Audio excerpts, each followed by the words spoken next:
Okay, so here's the box it comes with.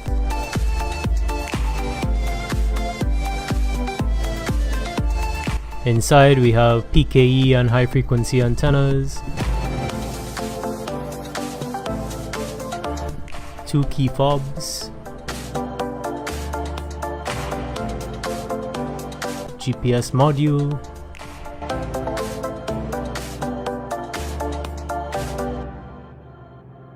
ultrasonic sensor,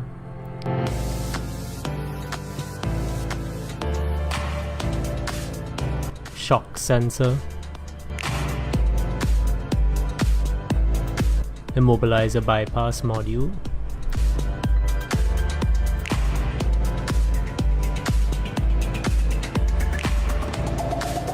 reset button,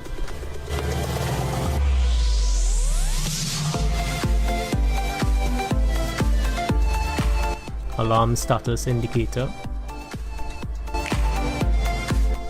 touch password keypad,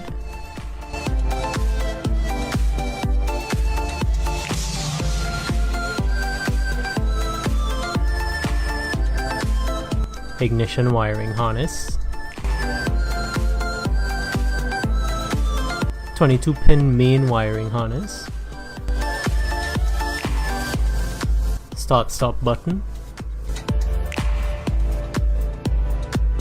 the brain of the system or the main unit,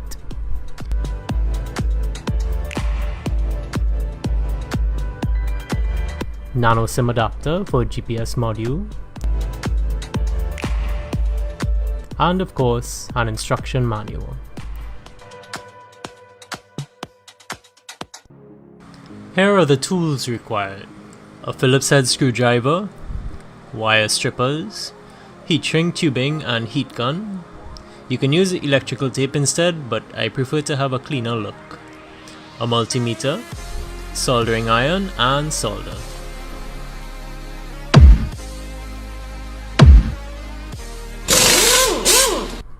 Let's proceed with part 1 of the installation, the ignition wiring harness. Firstly, we will need to find the wires from the car that we need to connect to the corresponding wires from the alarm system. Now, if you're wondering how I got to this position where I see all my ignition wires and so on, you'll need to check out my previous start-stop button install video. These will vary depending on the key position of the ignition lock cylinder. When the key is in the off position, you should only get voltage going to the 12-volt constant wires. In my case, I have two 12-volt constant wires. All other wires should have 0 or negligible voltage.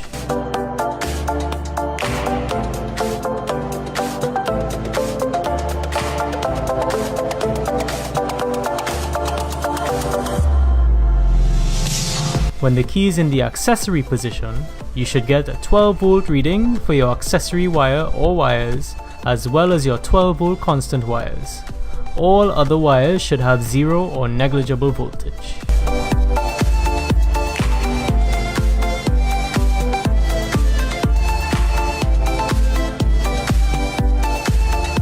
When the key is in the on position, you should get a 12-volt reading for your ignition or on wires, as well as your accessory and 12-volt constant wires.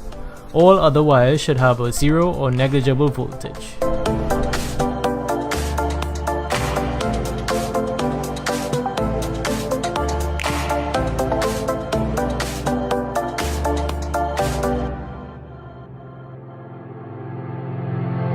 Finally, when the key is in the start position, or when you're cranking the engine, you should get a 12-volt reading for your start wire or wires.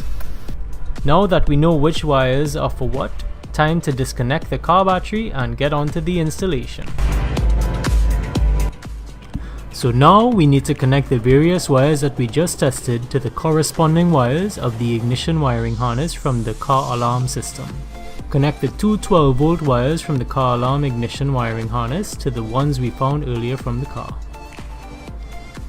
Then connect the rest of the corresponding wires as we see in the instruction manual, just like I've done in my previous start-stop button install videos.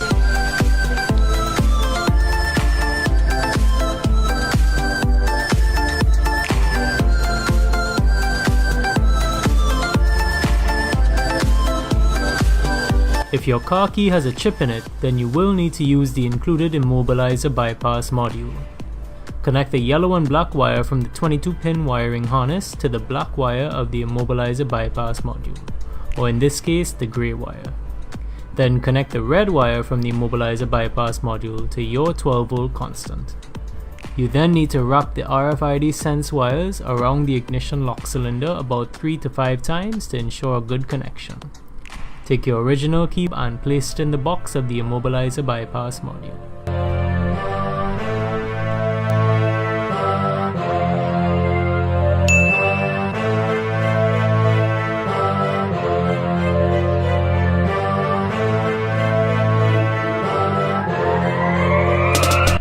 Let's move on to the 22-pin main wiring harness.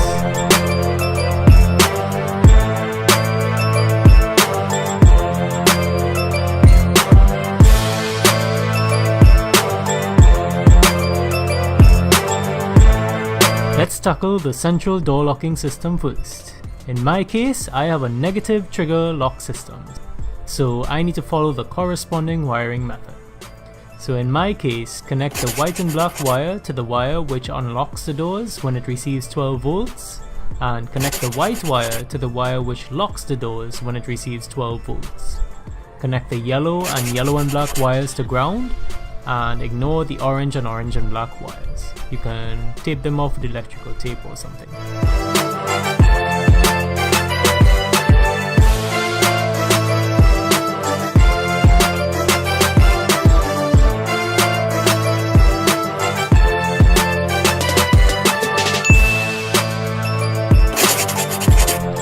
Next, we have the indicator lights. Connect each of the brown wires to each of the indicator light wires, which require 12 volts to turn on the indicator lights.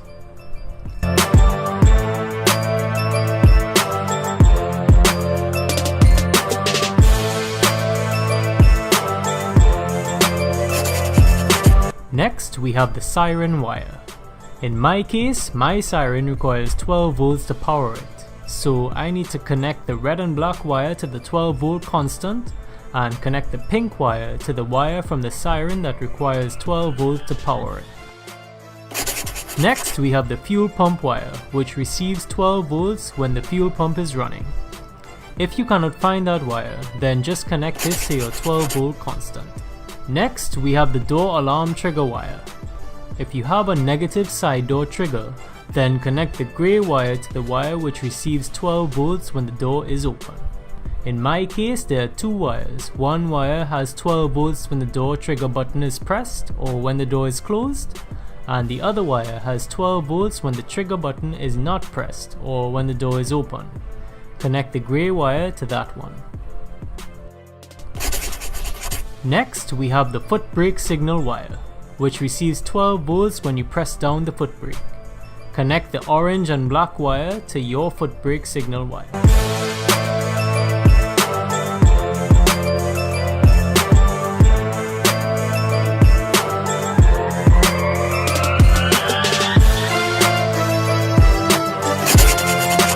Next, connect the two black wires to ground, and if your car is automatic, then connect the orange wire to ground as well. If it is a manual car, then connect it to your handbrake signal wire. Finally, we have the remote trunk release wires. If your car does not have an electric trunk release, then check out my previous video on how to install an electric trunk release. Connect the purple and black wire to your 12 volt constant, and then connect the purple wire to the input wire of the electric trunk release. Now we have finally completed installing the most complicated part of this system. Time to plug everything in and test to see if everything is working.